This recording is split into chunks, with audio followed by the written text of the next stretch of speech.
ہر صورت میں حکومت میں بھی رہنا ہے، کمپرومائزز بہت کرنے ہیں، کولیشن پارٹنرز ہیں تو ان کو بھی ہمیں راضی خوش رہنا ہے، کوئی آنکھیں دکھائیں تو آ کے ہاتھ جوڑ دیں. اس وقت تو ہم یہی دیکھ رہے ہیں. اور پھر یہ کہا جاتا ہے پرائورٹیز چینج ہونی شروع ہو جاتی ہیں. پرائورٹیز ڈیفینیٹلی چینج ہو جاتی ہیں.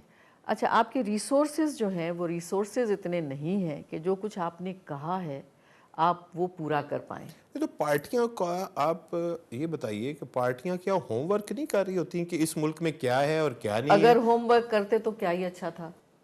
نہیں، اگر ہوم ورک کیا جاتا تو کیا ہی اچھا تھا.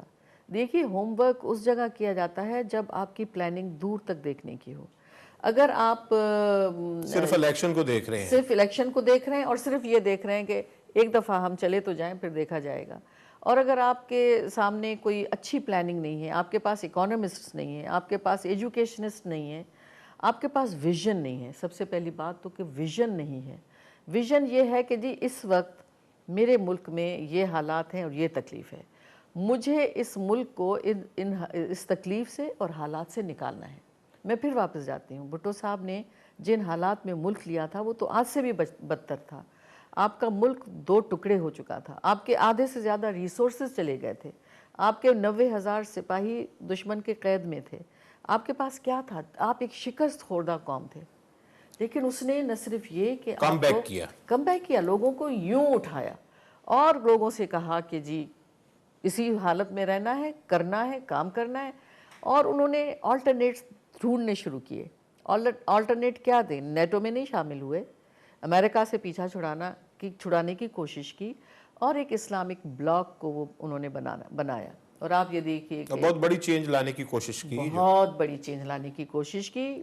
شاہ فیصل، بومدین، سویکارنو، کرنل قذافی، یہ all these people who had resources، اس کو انہوں نے ٹیپ کرنا شروع کیا. لیکن ایک چیز ہم دیکھتے ہیں کہ جو پولیٹیکل یا جمہوری جماعت رہی ہیں، حکومتیں رہی ہیں، ان کا کمپیریزن جب فوجی حکومتوں سے کرتے ہیں، آپ نے دونوں طرح کی حکومتوں میں کام کیا ہے، تو ہم دیکھیں جو سیاسی حکومتیں ہیں وہ معاشی طور پر بہت کمزور وکٹ پہ چلی جاتی ہیں.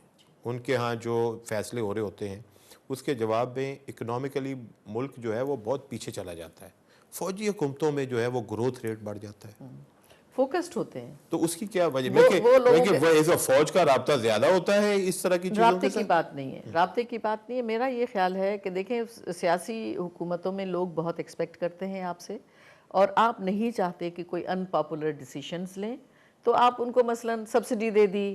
یہ جیسے مشرف کے زمانے میں کیا ہوا، آپ سبسڈیز دیتے چلے جا رہے ہیں. سبسڈی اب جو آپ نے سبسڈیز دیں اب آپ اس کا خمیازہ بھگتیں، کیونکہ اب IMF تو نہیں بولے گا کہ آپ سبسڈی دیں، آپ تو کہیں گے جی پورا ٹیکس بھی ادا کریں. پاور جنریشن میں آپ کو اتنا دینا ہے تو اتنا دینا ہے. اب پاور جنریشن ہمیں یہی نہیں سمجھ میں آتا کہ بھئی آپ کو آخر تیل سے ہی کیوں آپ پاور بنانا ہے.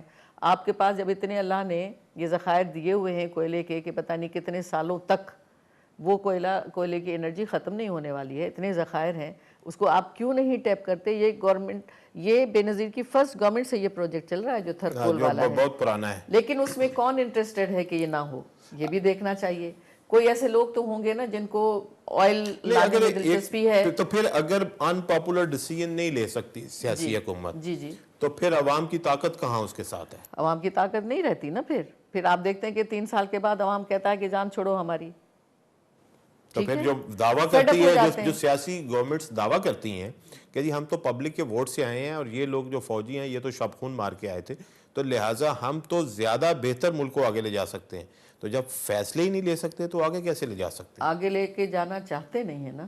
اچھا، یہ ان کا اپنا ایک ایجنڈا، اپنا ایک نیت بھی تو ہونی چاہیے. نیت نہیں ہوتی، ان کے پبلک کو پھر اس میں ڈیسیو کر رہے ہوتے ہیں. بہت بڑا ڈسیپشن ہوتا ہے جی. اگر دیکھیے ہر ملک میں ایک لیڈر ہوتا ہے جو لوگوں کو، بھٹو صاحب نے یہ بھی کہا تھا کہ گھاس کھائیں گے لیکن ہم ایٹم بم بنائیں گے. لوگوں نے کہا کھائیں جی گھاس کھائیں، ہمیں ایٹم بم، یعنی he prepared them for the worst. اس میں میرا خیال ہے یہ ہو گیا کہ مثلا پبلک سمجھتی ہے کہ جو یہ لیڈر کہہ رہے ہیں یہ خود بھی یہ کرے گا، لہٰذا وہ ٹرسٹ ہے. لیکن اگر آپ کی کریڈیبلٹی نہیں ہے، تو وہ ٹرسٹ نہیں ہے، تو اس لیے آپ جو بھی کہیں گے کہ میں دودھ کی نہریں بہاؤں گا تو پبلک کہے گی کہ ہماری گفتگو جاری ہے. ایک بریک پہ جائیں گے.